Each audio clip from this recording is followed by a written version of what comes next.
Je suis né le 19 juin 1945 à la Meillerie, aux Carrières. La maison se situait à 30 mètres du trou. Ensuite, je suis allé à l'école à la Meillerie. Je suis reparti à Tillé et je suis revenu à la Meillerie. Il y avait beaucoup de monde aux Carrières. Comment la vie s'organisait autour des Carrières? Il y avait des familles nombreuses, des familles de 10 enfants. Ensuite, il y avait les carrières par elles-mêmes, c'était les tirs de mine, donc à midi et le soir. Donc la route est débarrée entre la Copée et les 4 routes de Tillé. Alors je suis né ici en 1945. Voilà. Alors les cafés, un café ici, Germaine Charbonneau, Maria Coutan, l'Oiseau Café. Roturo, anciennement Roturo, Gibia c'était. La Cantine, Jules Savoyard et Paul Gautreau. Ta tante Maria donc tenait un café aux Carrières? Un café, oui, oui. Café-restaurant. Restaurant aussi? Restaurant aussi, oui. Et puis il y avait 7 cafés aux Carrières. 7 cafés? 7 cafés. C'est impressionnant quand même. Oui. Et il y avait combien d'habitants à peu près aux Carrières à cette époque-là? Il y avait beaucoup de maisons, enfin... On était 150 peut-être. Et 7 cafés, ça représente. Oui, mais c'était surtout pour les ouvriers, qui eux cassaient la pierre à la masse à l'époque. Et puis les jeunes qui rentraient, qu'on appelait les mousses. Les mousses. Les mousses, voilà. Ils allaient chercher à boire, alors ils allaient chercher dans les bistrots, chez les particuliers? Non, dans les bistrots. Okay. Oui. Donc, il y avait donc Maria, il y avait l'Oiseau, il y avait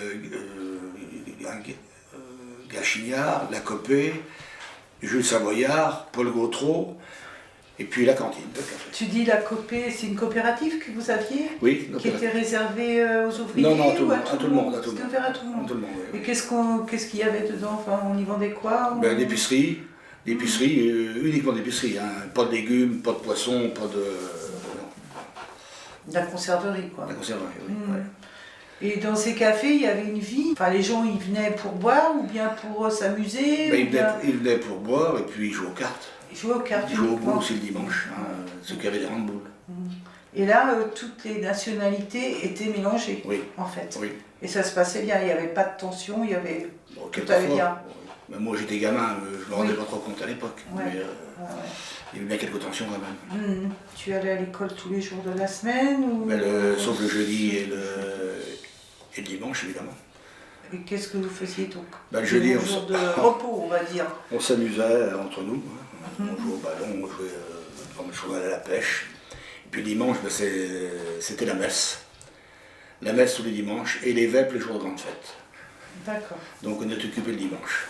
Et tu allais à l'école à pied, je suppose? À pied, oui, à pied. Oui. On partait des Carrières, la Meillerie à pied.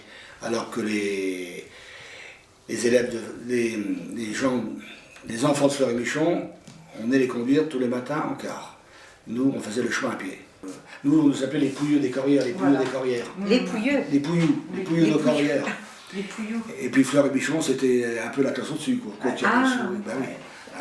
Bah oui, tu nous as dit déjà qu'ils avaient un car pour venir à l'école, donc déjà ils étaient privilégiés par rapport aux enfants des Carrières quand même. Et ils remontaient à pied le soir, sauf quand il pleuvait, le car redescendait les chercher. Mais nous, qu'il pleuve ou qu'il vente, on prenait à pied. Et il n'y avait pas une certaine de jalousie quand même entre les enfants? Ça se passait bien quand même à l'école ou Oui, ça se passait bien. Ça se passait bien. L'entreprise donc des Carrières, vous aviez un comité d'entreprise, vous aviez des colonies de vacances, vous aviez quelque chose d'organisé? Colonies de vacances, on est profité, moi, le Bourgeonnais et Saint-Nicolas de Brême. Ensuite, il y avait un arbre de Noël, mais c'était pas celui de Fleury-Michon. C'était pas la même chose. On sent tout le temps cette petite animosité entre les deux. Il n'y avait pas les mêmes moyens, un chantier, où est-ce qu'ils mettaient. Il y avait à manger, il y avait les habits, les chaussures, il y avait les jouets. Nous, on avait uniquement les jouets et puis un paquet de bonbons, c'est ça. Puis un chocolat, c'est ça. Mais c'était pas la même... Et les colonies de vacances, donc tu dis, c'était Saint-Nicolas de Brême? Moi, je suis allé à Saint-Nicolas de Brême, mais Bourgeonnais, Saint-Nicolas de Brême. Tu y allais plusieurs années ou... 2 ans. Et c'était réservé aux Carrières? Non, pas du Carrières, parce qu'on prenait le car à Sainte-Marie. Donc il y avait des gens de Chantonnay, d'un peu partout. Oui. C'est quoi le quartier nègre? En quartier nègre, on appelle ça le quartier nègre, je ne sais pas pourquoi, mais parce qu'il y a différentes nationalités. Il y avait portugais, espagnol, italien, tchèque, même polonais aussi, parce que Seguda c'était un polonais. Voilà. Ils étaient venus, ils étaient arrivés quand Ils étaient arrivés sous Franco, ceux ils sont partis d'Espagne, après l'Italie. Et puis il y avait aussi la demande en main-d'œuvre. Donc il paraît que certaines personnes allaient chercher les Espagnols à la frontière pour les ramener en France. D'accord. Alors, il y avait le quartier nègre, donc... C'était la même chose que le quartier des miracles, oui. Alors, la cour des miracles, donc la cour des miracles, elle se situait où déjà? C'est le quartier nègre, c'était où était la copée, là, ça faisait un U. Où il y avait les habitations, où ça regroupait une population, en fait. Non, il y avait des habitations, je me rappelle, il y avait Manga, Lorca, Francisca, Cossis, qui était à la cantine, et puis la mère Chevelot, je me souviens de ça étant gamin. Hein, on jouait, j'allais jouer avec le fils Chevelot là, dans la cour des miracles. Donc c'était que des étrangers ici. Ensuite il y avait Théo Belot qui était là, qui était espagnol.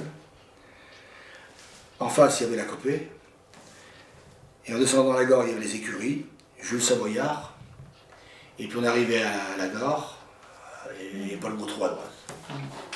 Et la cour des miracles, c'était, vous vous rassembliez, il y avait des activités, il y avait... Mais en face de la cour des miracles, il y avait un terrain vague là, qui a perdu de Corrières, c'était notre terrain de foot. Donc on se réunissait pour jouer au foot, et ici c'est une dizaine de gamins. Là. Il y avait des enfants qui allaient à l'école avec vous? Il n'y avait pas beaucoup d'enfants. C'était principalement des personnes seules ou en couple? En couple, mais pas beaucoup d'enfants, il y avait à part les Rodriguez. Lorca, bon, était plus vieux que moi, Lorca. Il y avait Cheikh Paul Cossis, là, bon, il faisait partie aussi des gamins. Et puis, oui, puis c'est tout. Il y avait ensuite que des Français. Et ça se passait bien entre vous? Ou il y avait des tensions comme tous les enfants. Ouais. Mais on n'était pas racistes. Comme okay. On ne parlait pas de ce mot d'ailleurs. Nos carrières, on n'avait pas le confort qu'on avait en HLM, même si c'est un HLM. Hein. On avait quand même, c'était neuf à l'époque, c'était en 71, parce que pas beaucoup de jeunes voulaient rester aux carrières. Je suppose qu'il y avait pas mal de poussière, de nuisances quand même. Poussière, le bruit, les camions, les vibrations, Et vous avez souvenir s'il y a eu des graves accidents, Graves accidents, oui, moi j'en ai connu deux. En 63, quand je suis rentré, là, d'ailleurs c'était le père du maire de Chabagne. Robert Favreau, sa chargeuse, là, il passait sous les trémies pour nettoyer, et puis les trémies n'étaient pas très larges, et puis ce monsieur s'est mis le long de la paroi pour laisser passer la machine. Ces machines, c'est articulé de l'arrière. Alors, simplement qu'il a des fausses manœuvres, il a dû braquer un peu le pneu trop, puis il l'a coincé dans de... Donc il est mort sur place, mais il n'était pas, il saignait pas, rien du tout. Et à l'époque, on l'a transporté, enfin pour moi, il était transporté à la forge, le curé d'Amiret est nu, et puis le Toubib de Pouzauge, pour constater le décès. Puis après, donc, il y a le frère Eugène Bonneau aussi qui a eu un accident sur une machine, qui s'est resté coincé la tête sur un vérin. Et bien avant, il y a quelqu'un qui est tombé d'une trémie, un merlet. Et il descend d'une trémie et puis il y a quelqu'un qui a tiré dessous, donc ça fait siphon, puis ça l'a enseveli. Mais ça, j'étais pas carrière à ce moment-là. D'accord. Il y avait des syndicats? Oui, il y avait FO CGT. Moi, je suis rentré aux carrières, il fallait prendre une carte, il fallait être syndiqué. J'étais FO, c'était à l'époque, il n'y avait qu'FO. Le père, c'était le père Eugène Bonneau qui était délégué à l'époque. Et puis après, Robert Guiton a créé la CGT. Et on vous obligeait à prendre une carte syndicat? Obligatoirement, vous n'aviez pas le choix? Non. D'accord. Donc vous n'aviez pas le choix du syndicat non plus. Donc si tu dis qu'au début il y en avait il y en avait qu'un. Voilà. Donc c'était imposé. Si on voulait des augmentations, on passait par les syndicats. On ne passait pas par le chef d'atelier. C'est les syndicats qui nous donnent l'augmentation pour le... Il fallait tout demander au syndicat, en fait, représentant du syndicat à l'époque. Et est-ce qu'il y a eu des grèves autrement, le temps que tu étais aux carrières? Moi, j'ai jamais fait grève autant carrière. Oui. Mais il y en a eu Il y en a eu quelques-unes. Oui, il y en a une à l'époque où Favreau voulait diminuer les horaires. puis baisser, diminuer la masse salariale, comme il disait. Mais moi, à l'époque, j'étais au Clouseau, donc j'ai pas participé à la grève. C'était uniquement la Mégane. Il y a eu une grève, c'est vrai, oui. Mais autrement, moi, j'ai jamais fait grève à la Mégane.